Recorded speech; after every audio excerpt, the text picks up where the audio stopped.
Abi Kenneth. I was going to the MC. Abi Kenneth.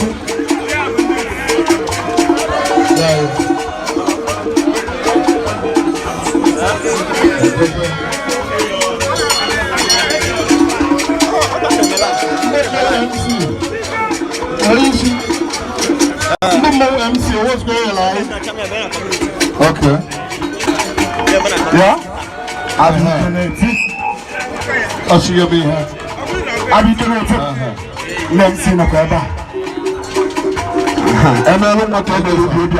Thank you, sir. Abi Kenneth. Abi Kenneth, chief. I do come here now. Abi Kenneth. The second MC here.